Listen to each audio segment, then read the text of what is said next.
सबको प्रणाम। हनुमान चालीसा की चौपाइयों पर अपन चर्चा करते हैं। बीच बीच में थोड़ा सा दूसरा विषय ले लेता हूँ। आज मैं ईशावास्योपनिषद, इस उपनिषद के बारे में बोलना चाहूंगा। तो उपनिषद को समझने से पहले हमको ये समझना चाहिए कि हिंदू साहित्य क्या है, हिंदू दर्शन क्या है। उससे आपको पुराण, उपनिषद ये क्या क्या है इससे समझ में आएगा। तो सबसे बेसिक मूल जो हमारा मंत्र है, यह हमारा मूल पुस्तक है, वो वेद है। वेद किसी ने लिखा नहीं है, वेद भगवान की वाणी है। प्रारंभ के अंदर वेदों को लोग कंठस्थ याद करके आगे से आगे पहुंचाते थे और उसके बाद में वेद व्यास जी ने उसको लिपिबद्ध किया। अब वेद के अंदर तीन प्रमुख भाग हैं: कर्म कांड, उपासना कांड और ज्ञान कांड। संपूर्ण मानव जीवन में जो जो भी घटित होता है, जो कुछ भी करना चाहिए, कैसे करना चाहिए, क्यों करना चाहिए, ये सारा वेदों में वर्णन है। इसलिए कभी भी किसी भी पुस्तक को लेकर किसी भी तरह का अगर अपने मन में शंका हो तो वेद प्रमाण माना जाएगा।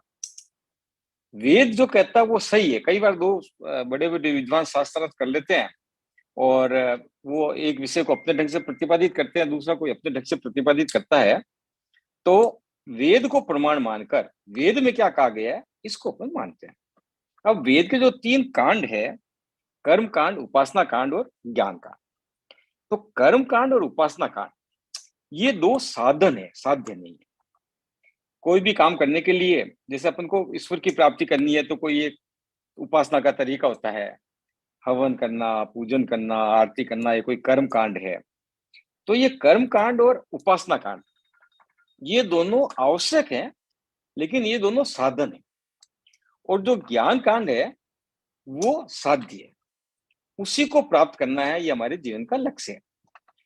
अब देखो, उपासना कांड के साथ साथ कर्म कांड के साथ साथ उपासना कांड, मैं यहाँ ये भी कहूंगा कि ईश्वर प्राप्ति, उपासना अपन ईश्वर प्राप्ति के लिए करता ना, तो ईश्वर प्राप्ति भी साधन है, साध्य नहीं है।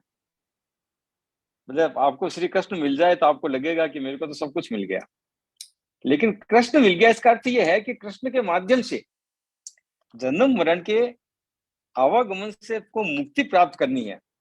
तो ईश्वर प्राप्ति भी साध्य है, साधन है, साध्य नहीं है। अब कृष्ण को अर्जुन मिले थे, तो अर्जुन के मिलते ही, कृष्ण के मिलते ही तो कृष्ण को कुछ, अर्जुन को कुछ करने के रह ही नहीं जाना चाहिए था। लेकिन कृष्ण के माध्यम से, कृष्ण के सहयोग से उन्होंने अपना कर्म किया। तो अब इन तीनों चीजों को समझे कैसे, तो हमारे यहाँ पर अलग अलग विषयों पर अलग अलग तरह के ग्रंथ लिखे। तो जैसे पुराण है, तो पुराण के अंदर कर्म कांड की ज्यादा व्याख्या की गई, देवताओं के चरित्र की व्याख्या की गई। ऐसे ही ब्राह्मण है, कई तरह के ब्राह्मण है, उसमें विशुद्ध रूप से हवन कैसे करते हैं, क्या क्या विधि अपनाई जाती है, कर्म कांड की व्याख्या की गई। ऐसे ही केवल ज्ञान कांड की व्याख्या ये उपनिषद में की गई। तो पुराण हमारे 18 है, उपनिषद 108। हर विषय को, ज्ञान को सूक्ष्मता से समझना ये उपनिषद में बताया गया। और गीता लिखी गई, गीता सभी का सारांश है, वेदों का, कर्म कांड का, उपासना का, ज्ञान कांड का, ये एक सारांश के रूप में श्री कृष्ण ने लिखा। ये मैंने एक सामान्य जानकारी हिंदू ग्रंथों के बारे में दी। अब उसमें जो उपनिषद है अपने, वो 108 है। उसमें से मैं आज प्रथम उपनिषद, ईशावास्योपनिषद, इसके बारे में चर्चा करूं। ये बहुत छोटी उपनिषद है, केवल इसमें 18 मंत्र है और इसके अंदर ब्रह्म का वर्णन है, उपासना प्रार्थना का वर्णन है, और एक ही तरह का स्वर है। वो स्वर काय का है? ब्रह्म का, ज्ञान का, आत्मज्ञान का, कर्मयोग का। अब मैं आपको बताऊं, उपनिषद में, ईशावास्योपनिषद में ब्रह्म को दो रूप बताए, एक ज्ञान ब्रह्म और एक कर्म ब्रह्म। ये आगे जो भी चर्चा आएगी, कई जगह मंत्रों में अविद्या और विद्या का प्रयोग किया गया शब्द का। अविद्या यानी कर्म ब्रह्म और विद्या का यानी ज्ञान ब्रह्म। ईशोपनिषद में ऋषि ने माना है कि ये दोनों ही ब्रह्म का स्वरूप है। तो सबसे पहले उन्होंने शांति मंत्र लिखा है, उसके बाद सिर्फ 18 श्लोक है उसमें। तो शांति मंत्र हम सब जानते हैं, ओम पूर्णमद पूर्णमिदम पूर्णात पूर्णमुदच्यते पूर्णस्य पूर्णमादाय पूर्णमेवावशिष्यते। ओम शांति शांति शांति।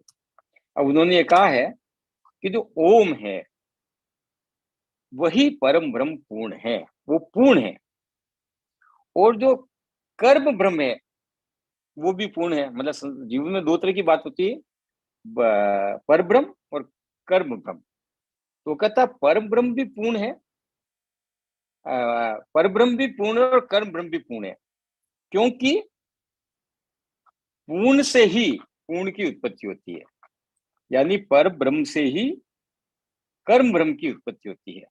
और प्रलय काल के अंदर कर्म ब्रह्म का जो है वो अपना पूर्णत्व लेकर अपने को पर ब्रह्म पूर्ण में समावित कर देता है, और आखिरी में पर ब्रह्म पूर्ण ही बचता है। ये शांति मंत्र का अर्थ दिया है, इसलिए त्रिविधि ताप की शांति हो। अब इस उपनिषद में विशेष बात क्या दी है? पहला श्लोक, विद्याम च विद्याम च द्वत दे दोधय सह अविद्या मृत्युम तीर्थवत्वा विद्या अमृत मस्तूले। अब देखो यहाँ दो शब्द काम आए, विद्या और अविद्या। अविद्या यानी कर्म ब्रह्म और विद्या यानी ज्ञान ब्रह्म।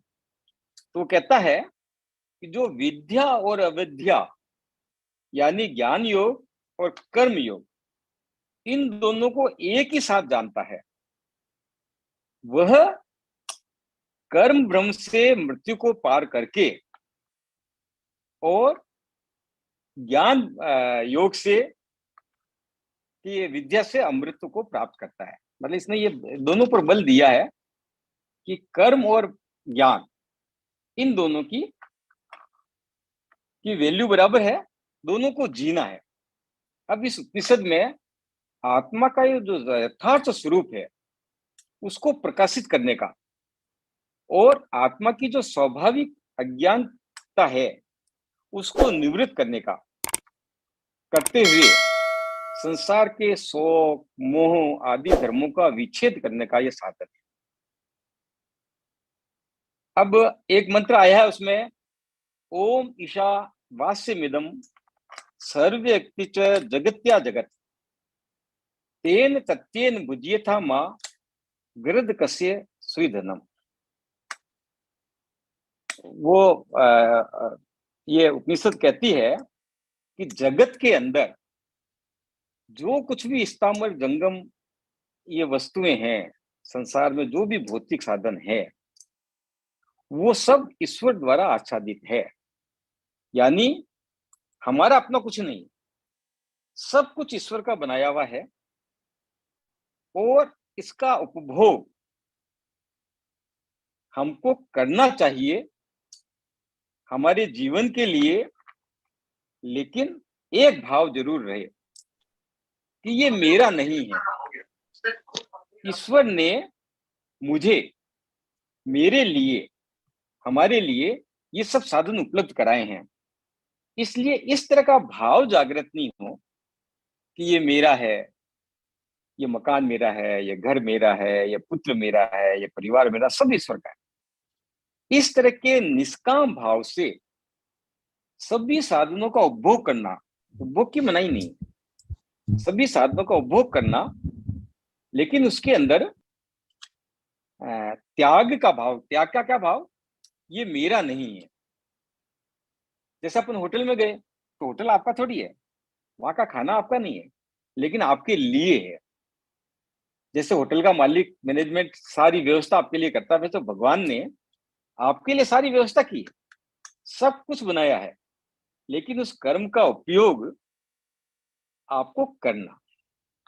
आगे एक मंत्र में उन्होंने बड़ा स्पष्ट निर्देश दिया है कि इस लोक के अंदर कर्म करते हुए 100 साल तक जीने की इच्छा रखने वाला व्यक्ति ही कर्म बंधन से मुक्त हो सकता है। एक शर्त दी है कि आपकी प्रबल इच्छा ये रहनी चाहिए कि मैं 100 साल तक जीऊं। ये वेदों का वाक्य है। मैं हमेशा कहता हूं 100 साल जीने का, लेकिन वेद भी ये कहते हैं कि 100 वर्ष तक जीने की प्रबल इच्छा रखते हुए और 100 साल तक निरंतर कर्म करते हुए, अगर आप प्रबल इच्छा के साथ, देखो इच्छा शब्द यूज इसलिए किया है कि मृत्यु हमारे हाथ में नहीं है।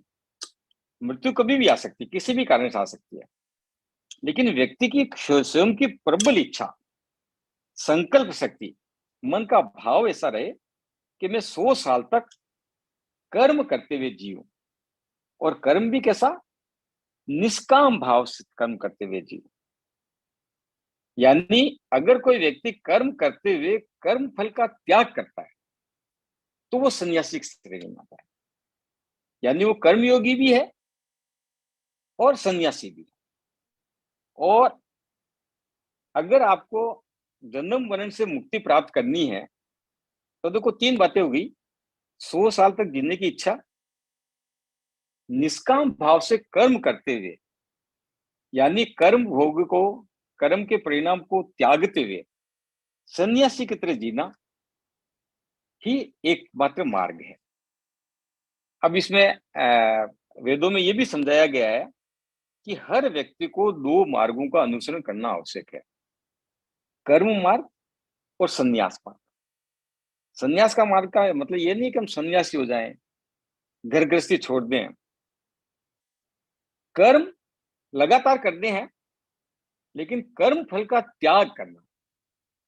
मेरा कुछ नहीं है, मेरा अपना स्वामित्व नहीं है, मेरा कुछ बढ़ना चाहिए, मेरे हिस्से में कुछ आना चाहिए, मेरे पुत्र का कुछ होना चाहिए, इस तरह के भाव का त्याग करना ही संन्यास है। पुत्र के प्रति का दायित्व निभाना, घर में आवश्यक मकान बनाना तो बनाना, लेकिन भाव क्या रहे कि ये सब ईश्वर की दी हुई चीज है जिसका मैं उपभोग कर रहा हूं, लेकिन एक निवृत्ति भाव से, यानी संन्यास के भाव से काम कर। अब आगे उन्होंने कहा है कि हम सभी अज्ञानी लोग अपने कर्मों के अनुसार जन्म मरण रूप संसार को प्राप्त होते हैं। जितने भी हम लोग आए हैं या प्रकृति की जितनी भी चीजें हैं, वो उसमें एक अज्ञानता थी कि उन्होंने दोनों मार्गों को नहीं चुना।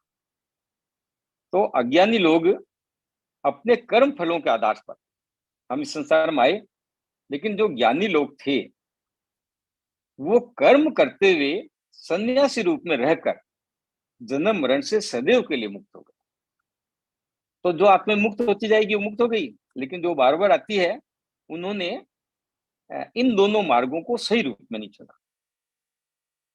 अब ईश्वर चूंकि सर्वव्यापी है, इसलिए उसने प्रकृति के हर क्रिएशन को अपना अपना एक निश्चित काम देकर भेजा।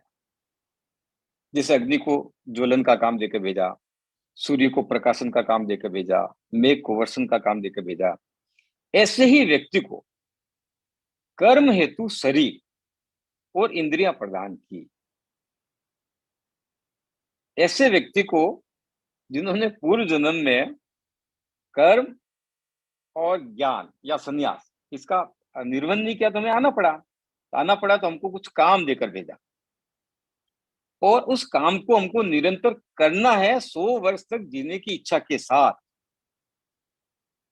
लेकिन निष्काम भाव से। तो हम आने जाने के आवागमन से मुक्त हो सकते हैं। आगे उन्होंने ज्ञान मार्ग में कहा है कि सभी जीवों के अंदर, सभी वनस्पतियों के अंदर, विश्व के सभी क्रिएशन के अंदर, सृष्टि के अंदर हम उसी आत्मा का अनुभव करें जो आत्मा हमारे अंदर है। अब जब हम सर्वव्यापी हो जाएंगे, हमको हर एक में वही आत्मा नजर आएगी, तो बताओ आप किसी से घृणा करोगे क्या? मतलब मैं मेरे से घृणा कर सकता हूँ क्या? तो जब आप में भी वही आत्मा है, मेरे में भी वही आत्मा, इस तरह का भाव, इस तरह का ज्ञान उत्पन्न हो जाएगा, तो व्यक्ति के मन में घृणा समाप्त हो जाएगी, द्वेष समाप्त हो जाएगा, तिरस्कार समाप्त हो जाएगा, गुस्सा समाप्त हो जाएगा।